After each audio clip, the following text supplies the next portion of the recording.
안녕하세요. 아마추어 추락자 정태문입니다.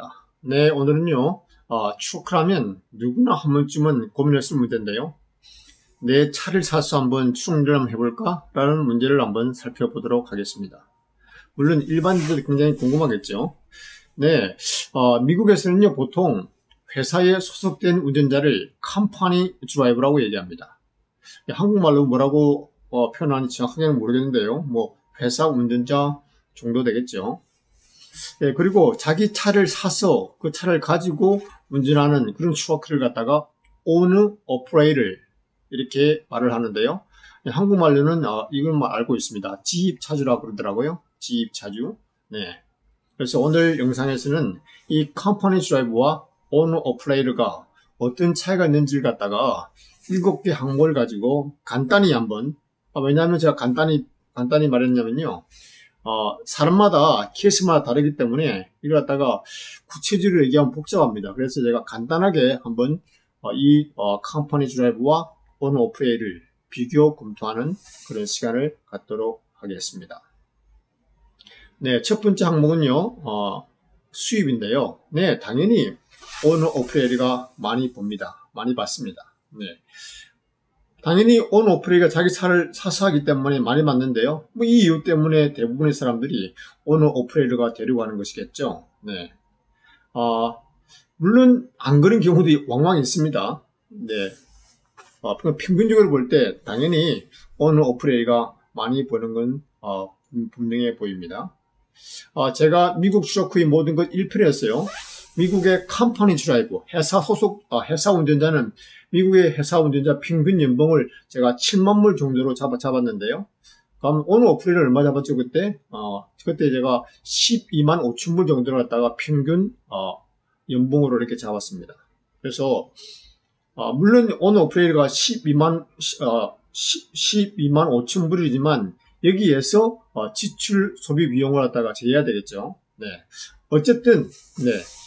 수입이라는 측면에서 보면 당연히 오너 오퍼레이터가 컴퍼니 드라이버보다 많이 번다는 것은 사실이라고 우리가 말할 수 있겠습니다. 네, 두 번째는요, 휴가인데요. 네, 기본적으로 오너 오퍼레이터는 유급 휴가는 없습니다. 본인이 알아서 쉬는 거죠. 자기가 오너니까요. 자기가 뭐 쉬고 싶으면 쉬는 거죠. 그런데 회사 운전자, 컴퍼니 드라이버는 보통 연 3주 정도를 보통 유급 휴가를 받습니다. 예를 들었어요. 보통 우리가 연방 공휴일이라 그래가지고요. 6일, 크리스마스, 있잖아요. 뉴이얼, 메모리얼 데, 그 등등 6일 정도를 받고요. 그 다음에, 유급휴가를 또 회사마다 좀 다르겠지만 2주 정도 받는데요. 보통은 2주 정도 받는데요. 이것도 이제 회사마다 본인의 경력에 따라 달라지지만 대략 전체를 보면 대략 한 3주에서 보통 한 4주, 많게 4주 정도 같아요. 네, 그 정도까지 받습니다. 그래서 유급휴가를 받을 수 있는데요. 이것을 만약에 돈으로 환산하면 이것도 회사마다 다르겠지만 그럼 제 경우를 한번 예를 들어 보겠습니다. 9시간으로 보통 계산하는데요. 하루를 갖다가요. 9시간에 가서 제 시급을 곱한 것이 제가 하루 유급휴가로 받는 돈이 되겠습니다. 그러면 9시간이죠. 제 시급이 29.13입니다. 29불 13전을 제가 시급을 받고 있고 시간을 받는데요. 그러면 얼마 됐죠? 제가 하루에 받는 유급휴가비가 262불 17전이 되겠습니다. 네. 근데 이걸 갖다가 만약에 이제 일주일이면 5일을 한다 치고요. 보통 5일을 하게 되죠. 그럼 얼마가 되나요? 5를 곱하면 1310불이 되는 거죠. 네. 그리고 여기다가 우리가 보통 3주를 한다 그러면 얼마 되는 거죠? 1년에 3주를 받으니까요. 3주를 받는다 치고 4주면 더 많아지겠지만 3주를 받는다 치면은 3,932불이 됩니다. 네, 대략 한 4,000불로 생각할 수 있겠죠. 예, 물론 4주까지 받는 사람들은 5,000불 정도 이상이 되겠네요. 그죠? 네. 네. 이것이 바로 유급휴가 비용이 되겠습니다. 그러므로 사실 우리가 이거 이제 쉬면서 돈을 받는 거잖아요. 그러니까 오너 오퍼레이터보다 훨씬 이 측면에서 낫는 거죠. 물론 전체 버는 액수는 오너 오퍼레이터가 당연히 많이 봅니다. 그러나 쉬는 날은 컴퍼니 드라이버가 많다고 우리가 할 수 있겠습니다. 그 다음에 세 번째 항목은 지출 소비 비용을 봐야 되는데요. 당연히 컴퍼니 드라이버는 nothing 없습니다. 컴퍼니 드라이버는 내는 게 없죠. 그친 차에 대해서요. 근데 오너 어플레이는 총 수입의 30% 정도를 비용으로, 이 지출 소비 비용으로 할당을 한다고 합니다. 그러니까 저희들이 이렇게 오너 어플레이가 평균 연봉을 갖다가 12만 5천 불을 잡았잖아요. 이렇게 잡았을 때 여기에서 30%는 얼마죠? 네, 계산해 보면 37,500불이 나옵니다. 네, 그러니까 이걸 빼야 되는 거죠. 12만 5천 불에다가 37,500을 빼면은 87,500불이 됩니다. 그래서 오너 어플레이가 세금을 공제하기 전에 세전 금액이 87,500불 정도가 되는 거죠. 네. 여기서 이제 가장 큰 폴신을 찾아내는 게 유류비가 되겠죠. 여기 30불의 비용의 내역을 보면, 유류비, 그 다음에, 톨게이트 비 있잖아요. 톨비, 그다음에 수리비, 고장났을 때 수리비, 그다음 수리 예비비에 대해서 빼는 게 있고요. 기타 여러 가지 등록비라든지 차량 등록 등등 여러 가지 기타 수리 비용. 이렇게 해서, 지출 소비 비용이 형성이 됩니다. 그래서 기본적으로 컴퍼니 드라이버는 아무것도 할 게 없고, 오너 어플레이는 30% 정도를 갖다가, 지출 소비 비용으로 낸다. 이렇게 보시면 되겠습니다. 네 번째는 임금을 받는 방식인데요. 컴퍼니 드라이버 중에서도 OTR 알죠? Over the road, 장거리 뛰는 사람이요. 그 다음 리즌을, 이거는 중장거리죠. 리즌을 뛰는 사람들은 주로 마일당 받습니다. 그리고 로컬에서 일하는, 지방에서, 도시에서, 지역 쪽에서 일하는 로컬에서 일하는 사람들은 보통 시간당 페이를 받게 됩니다. 근데 오너 어플레이도 거의 비슷한데요. 오너 어플레이즈는 OTR, 장거리 같은 경우와, 그 다음 리즌을, 중장거리는 주로 마일당 받고요. 그 다음에 오너 어플레이는 로컬에서 뛰는 오너 어플레이는 주로 건당 받습니다. 시간당이 아니고요. 건당 받습니다. 이 건을 하면은 얼마, 이런 식으로 건당을 이렇게 받게 되겠습니다. 당연히 오너 어플레이가 받는 그 웨이시 있죠. 받는 웨이시 컴퍼니 드라이버보다 높겠죠. 예를 들은 겁니다. 예를 들어서, 컴퍼니 드라이버가 예를 들어서 50센트를 받는다 그러면 per mile당 CPM이요. cent per mile. 그러니까 CPM이 50센트를 받는다 그러면 오너 어플레이는 $1 50센트 이런 식으로 이렇게 당연히 2배, 3배 이렇게 차이가 나는 거죠. 네. 그래서 1마일 달리면 컴퍼니 드라이버는 50센트를 받고 오너 어플레이는 $1 아니면 $1 50 이런 식으로 받게 된다는 것입니다. 다섯 번째는요, 차 구입비인데요. 네, 차를 구입하는 비용이 되겠죠. 네, 컴퍼니 주하면은 당연히 nothing.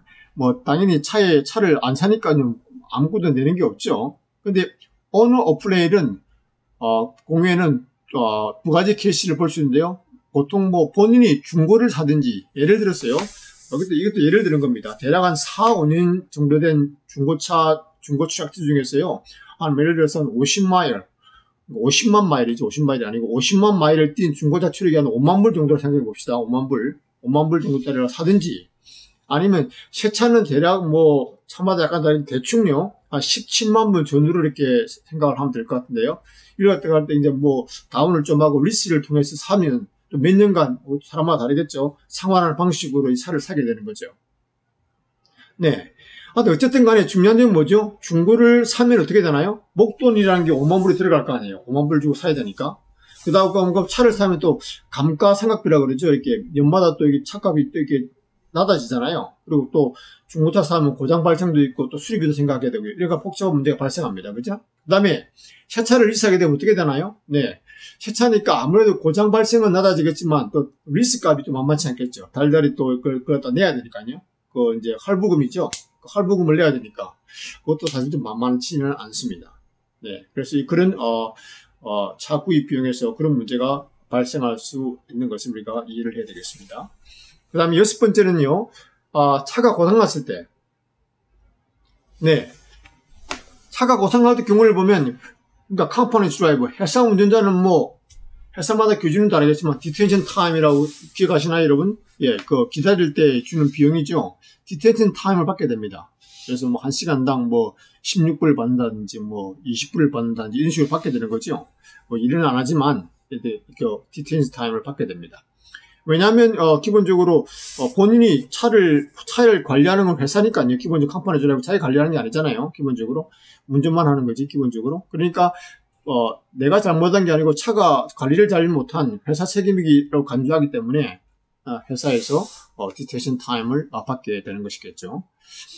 그래서 조금 번거롭죠. 이제 이런 일이 발생하면. 그렇지만 회사에다가 이제 뭐 신고를 하게 되면 회사의 그것도 부수에다가 뭐 워드 서비스 부수가 있을 거 아니에요. 신고하면 회사에서 알아서 다 연결해가지고 어디에 있다 그러면 워드 사이드 서비스 같은 그런 차를 갖다 이렇게 그쪽으로 보내줍니다. 그러면 뭐 펑크가 났으면 펑크를 띄우고 뭐 타이어를 바꾼다든지요. 아니면 뭐 엔진 쪽이라든지 아니면 문제가 차량에 문제가 발생했다면 다 수리해주는 그런 차를 보내준다는 얘기입니다. 그런데 온-오프레이는 어떻게 되죠? 네, 모든 책임을 갖다가 온-오프레이는 본인이 져야 됩니다. 그래서 본인이 수리 비용, 만약에 어떤 수리 비용이 발생해 수리 비용은요, 그것도 그 수리하는 동안 그 차가 뭐 오는 동안 뭐 일을 못하는 시간 있잖아요. 여기는 뭐 디테이션 타임이 없죠, 당연히. 그래서 일을 못한 시간, 이 모든 것이 온-오프레이는 본인이 책임을 져야 하는 그런 본인의 몫이 되겠습니다. 네. 이것도 한번 우리가 생각을 해봐야 되고요. 그 다음에 마지막으로 7번째는 기타 신경 쓸 일인데요. 네. 회사 운전자는 뭐 거의 뭐 특별하게 뭐 차라든지 뭐 그런 건 신경 쓸 거 없겠죠. 그냥 회사의 팔로시에 따라서 운전만 열심히 잘 하면 되겠죠. 근데 온-오프레이는 뭐 차량 관리에서부터요, 뭐 차를 등록하고 유지하고, 그다음 보험 문제라든지, 티켓 같은 게 발생할 때 마찬가지, 여러 가지 서류적인 작업들도 마찬가지고요, 차를 관리하는 문제, 고장 수리하는 문제 등등 모든 것을 갖다 발생하는 차로 인해서 발생하는 모든 것을 온-오프레이는 책임을 지고 그것을 갖다가 문제를 해결해야 됩니다. 그러니까 그만큼 신경 쓸 일이 많아진다는 거죠. 네.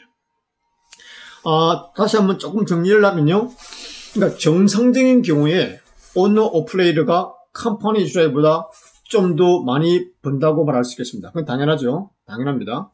그런데 실질적으로 생각해보면요. 여러분 제가 휴가를 말씀드렸잖아요. 휴가, 그 다음 차의 감가상각비, 뭐 등등 여러 가지 있잖아요. 근데 제가 생각하기에 이런 것을 고려한다면 사실 컴퍼니 드라이브와 온-오프레이드가 그러니까 회사 운전자와 지입차주가 몇만 불 이상씩은 그렇게 큰 차이 나지 않나 생각합니다. 제 생각에는 대충 한 10,000불 전으로 차가 나지 않을까 그런 생각을 한번 가져봅니다. 물론 뭐 케이스 바이 케이스죠. 사람마다 다르겠고요. 어떤 그 시츄에이션이 다를 겁니다. 예, 그래서 이 10,000불을 벌기 위해서도 또 해야 될 일이 많죠. 그만큼 또 신경을 또 많이 써야 되고 차를 관리도 많이 해야 되고요. 그런 일들이 많다는 겁니다. 번거로운 일이 많다는 것이죠. 예, 그것을 또 감수해야 된다는 것이죠.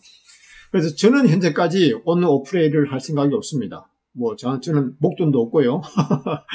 네, 그래서 저는 개인적으로는 지금 현재 속 편한 컴퍼니 드라이브, 제가 지금 소속된 회사가 뭐 괜찮은 회사 같기도 하고 웬만큼 괜찮고요. 그래서 속 편한 컴퍼니 드라이브가 낫다고 저는 생각을 합니다.